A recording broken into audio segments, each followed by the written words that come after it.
Ahoy hoy YouTube, let's rewind a little bit. This is my second time recording this video because Activision has literally blocked my first video worldwide due to Call of Duty trailer footage. Or maybe I'm just talking too much of the truth, I don't know. Instead, I'm just going to be using screenshots because of their ultra sensitivity. In summary, screw you Activision. And now let's get back to the commentary. I think my points can still be made with images rather than the full video itself. But if you absolutely need to see the trailer and you haven't seen already, link is in the description below, you can go check it out. Today's commentary is about the political undertones of Call of Duty Black Ops 2, and of course, I think these images I'm about to show you set up a larger narrative of what I'm about to talk about. The opening images of the trailer are pretty interesting from a story perspective. Because the format that they released the video in was on YouTube, obviously we understand what YouTube popularity means in this context, and even in the fictional world, this is a big deal. The reason I bring this up is because it has that Occupy overtones to it. In this fictional universe, the 99% have a united voice through a certain character who turns villain. Celebrity, fame, champion of the voices, and the fall of the angel. These are very interesting angles that they can take the story to, and it's much better than, Americans versus Russian or Americans versus unspecified stan. Another image I wanted to show you, and this goes to my greater point, is that they keep claiming that this is the most ambitious Call of Duty yet.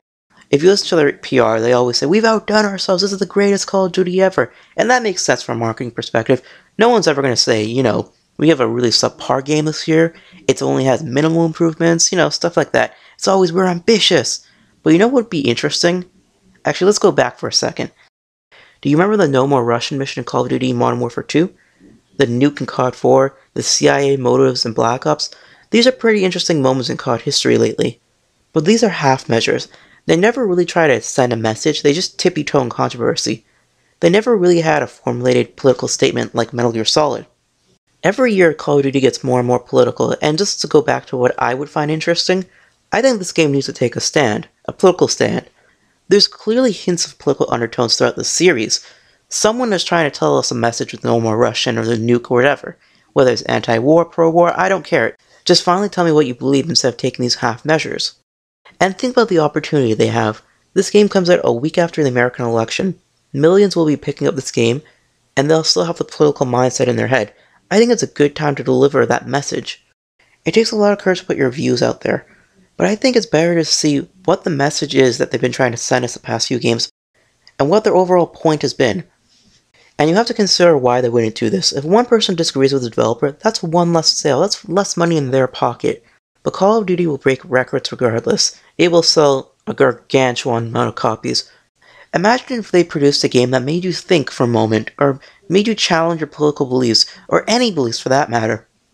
And the reason I bring up sales in the first place is because I imagine if this industry remembered that we actually care about good stories rather than, cheap multiplayers or, cheap thrills. Imagine the positive impact the companies would have if they realized that people actually care about single player.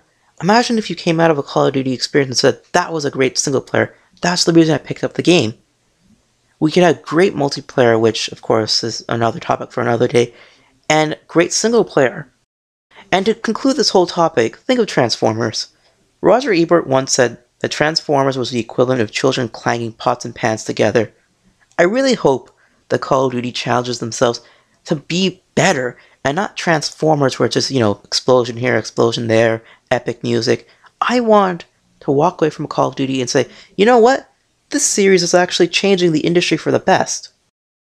Having said that, Activision, I still hate you for making me cancel Throwback Thursday today, but I hope Treyarch can make a great game. I love Black Ops 1. I'll probably be picking up Black Ops 2 regardless. Are you buying Treyarch's renewed single player push, or do you think this is going to be secondary again to the multiplayer? Tell me below.